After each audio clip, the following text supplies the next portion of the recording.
Hey, Holy Business. Last week we took a week off so I could learn and be challenged by leaders that were similar to myself in ministry and in business, and it was so excellent. So if you don't take that time away, first of all, I encourage you to look at your calendar for the next 12 months and bank some time for yourself to get away and look at it from a 30,000 foot view.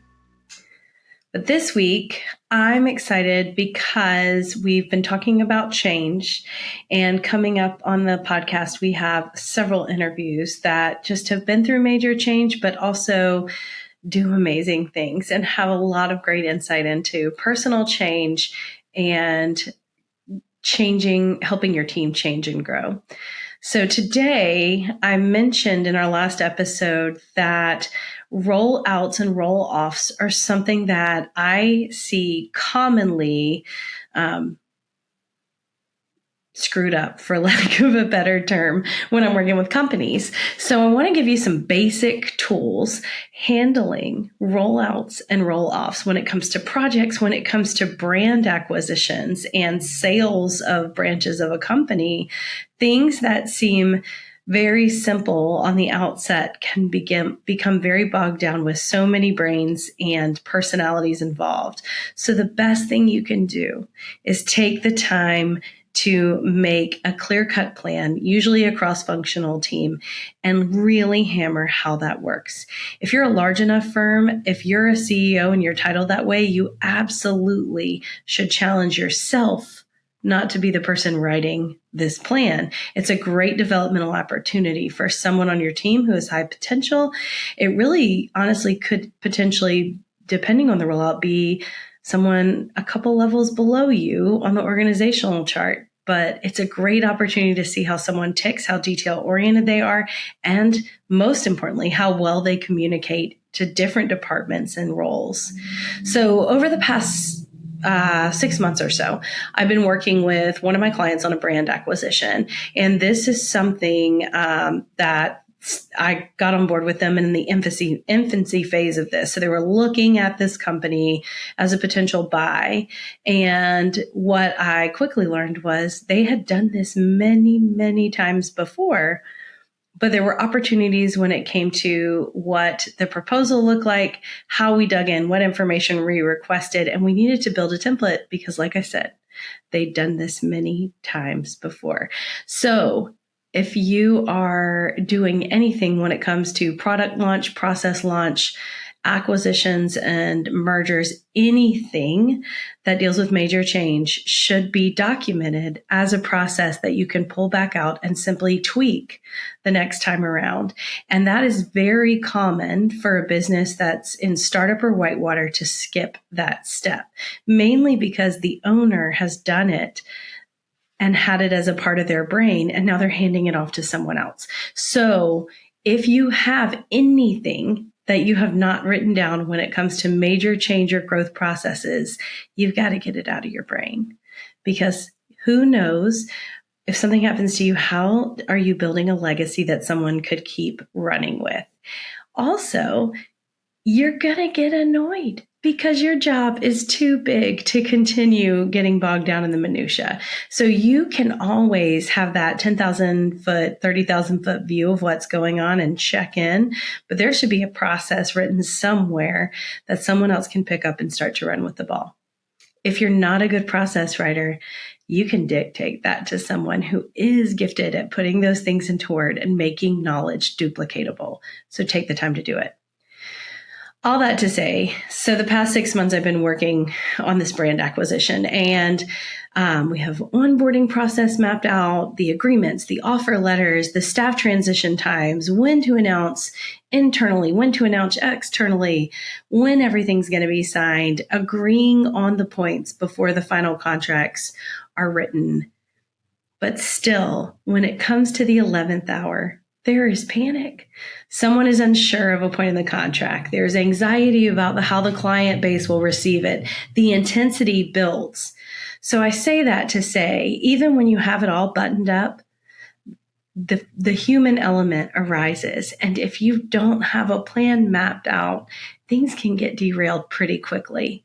So as I look at that, This week, we're going to look at change and some clear steps to help our teams move through it. And no, avoiding change is not one of the options for you or for them. So, first of all, every part of the Bible points to change. When we look at Jesus and the way he walked out his ministry, he kept reminding his team of what was to come, what the expectations were. He preached to the people in parables, but kept his message very similar and continuous. And he did that so it would be implanted in them and they would be reminded of the goal and the purpose and what was happening that had already been prophesied. We get to the Last Supper and he's saying goodbye and reminding them of all of these things. And we see that pretty much with every great leader in the Bible. They're always legacy minded. So they're always casting the big vision and going over details. When Elijah is about to hand off to Elisha, when Moses is handing off his ministry, those are the things we see them do. I don't have much time here, so here's what needs to happen. Paul's frantic letters from the jail cell to Timothy. Remember all of these things. That is what planning for rollouts and roll-offs can do. They implant wisdom for new processes so your team will be able to move through them quickly and clearly and simply address pain points when it comes to emotions or unsureties or a point that may have been missed, because everything else is already in place. And again, you're repeating similar processes again and again, so it becomes more efficient and cost-effective for you in the long run. So with that, knowing the Bible points to change and talks about communicating it, your role as a leader when it comes to any type of major organizational change starts with something important, and that is to cast the vision to your team. Your team finding out from someone outside of the company or in a certain department, but in a lateral role, what is about to happen is less than ideal, because it creates the perception that they're being left out or there's a lack of a plan. So you as the leader or whoever is over this change, usually the highest level leadership involvement, pitching it helps, because the CEO's role and the C-suite's role is a lot of times that vision piece. CEO especially, lead pastor, owner, or partner, you should be the one casting vision. And if you are uncomfortable in front of a camera or in front of the microphone and you want to be in that seat, it's time to get over it. God bless you, but you can do this. I was at the conference I was at last week. I heard someone talking about how she hates having difficult conversations. So she just prays for 5 minutes of bold courage. And I was like, that is excellent. So if you're someone who struggles with that and your company's grown and you have to take that seat, pray for that 5 minutes of courage and muster it and then move on. So first, share the vision. Explain the why and where everyone is headed. People don't naturally connect their day-to-day duties to the vision of a large organization. So you have to do that for them, or they will never understand how they and their little, what can feel menial task in their mind supports this overarching goal. That's your job. So share the vision. Secondly, tell a story. Talk to them about the why that you're going to do this. Stories help people connect to emotionally what the benefit is. It helps people buy in and it helps them commit versus complying with the request for change. So stories are really important, and it can be you personally telling why. It could be connecting to a client experience and how you're addressing that. It could be connecting to the story of the company that you've chosen to acquire and why they align with your values and vision. But make sure you communicate that. Next, be clear about what is next and what action steps they're going to take. Clarity on what is next will save you mostly the pain, because there won't be wheels spinning in the wrong direction and someone won't take initiative where they shouldn't that you have to then back out of. Finally, all that to say, being clear means making a roadmap. And making a roadmap means you can talk through what needs to happen in generality. But if you're the leader, you're not typically the details person. If you're the CEO or the owner or the partner, you might have an ops person who leads it. You might have someone that is strictly over mergers and acquisitions in certain firms. But whoever that is needs to make a roadmap, and that's going to require a couple things. You've got to assemble a cross-functional team that's going to get all the departments talking to each other, and you need a champion. You need a captain to handle project managing all of the different areas that need to respond to the change and make plans. So a couple of things that a good rollout or roll-off should contain. One, objectives and goals. Here's the point. Here's the end game. Everybody needs to know what they're running towards so they can run really fast in their lane. Next, each area needs action steps, and there should be dependencies so marketing doesn't get ahead of some decisions that needs to be made and has to backtrack. So make sure when you map out action steps that there are dependencies where someone doesn't start until they have all the information they need and we're sure it's the right information. With those action steps, trying to think of a more healthy term, but I'm really good at saying throat to choke. With those action steps, someone needs to be assigned ownership over each thing. There has to be a clear point person, so there is no blame if a ball gets dropped. You know who to follow up through as the leader, and you know who will make sure it happens for you. So, key players. Key players don't have to be, so every person handling an action step is not a key player. Who are your key players that are going to be managing the productivity, managing completion of the action steps, and who is going to be the head of the whole project? Those things need to be defined. The next part, and this is common not just in rollouts, but really in any kind of targeted conversation or meeting result, I'm amazed at how many leaders miss giving deadlines and being clear about what the deadline expectations are. So when you map out a rollout, a deadline should be on everything. Even if there's a dependency, assign deadlines, because then there are multiple people and there's clarity on where the hangup is and where the roadblocks are in progress. It's really important that happen, even if it's something that can't be begun due to a dependency. You're waiting on a piece of information that is in another task to be completed. Still assign deadlines to all that, because everybody on the team needs to know how their work impacts the next person in line. The next thing you have to do is have checkpoints. So have regularly scheduled times to check in. It doesn't need to be in person, for the love. But people do need to know when they're going to be showing their deliverables, asking questions, and when there's dedicated time to discuss any hangups that may have arisen in the process. So this can sound very simple, but then when you start to drill down, really think about the subtasks that may be happening with each part of the project. So with communication, you've got to send communication out to internal team members. What is that going to look like? What type of communication? How do you announce it? What format do you use to push that out? And if you're a newer team, you may not have standardized communication processes yet. So you've got to handpick those. If you have them, stick to them.